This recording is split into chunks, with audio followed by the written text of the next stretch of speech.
আজকে না আজকে আমি আমার একটা গোপন জিনিস আপনাদের সঙ্গে শেয়ার করব। সেটা হলো, আমার কাছে একটা এরকম হাতি খাতা আছে, জানেন তো?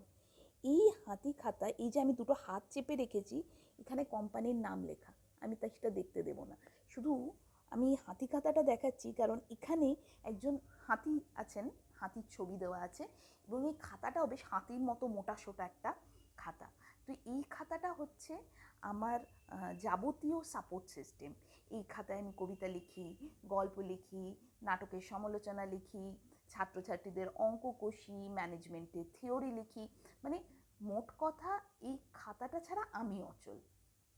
তো আমার অনেক দিন মনে হলো যে এই খাতাটা যে আমার সঙ্গে এইভাবে ওতপ্রোতভাবে জড়িত, কিন্তু এই খাতাটাকে নিয়ে তো কিছু লেখা হয় না।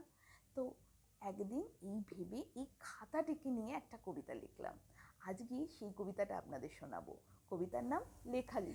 কিছু লেখা মিছিমিছি, কিছু লেখা গান, কিছু লেখা তোকে দেওয়া কিছু অভিমান, কিছু লেখা ধরা দেয় কিছু দুর্বোধ্য, কিছু লেখা ছড়া হয় কিছু হয় পদ্য, কিছু লেখা আমি তুমি, কিছু লেখা সব্বাই, কিছু লেখা লেখা হয় কিছু হয় দুধ চাই, কিছু লেখা আঁকিবুকি, কিছু লেখা সুপারিশ, কিছু লেখা স্মৃতি হাওয়া, কিছু লেখা বেওয়ারিশ। সব কিছু লিখে রাখি, লিখি এই পাতাতে, গোলমাল হলে মাথা পাবে এই খাতাতে।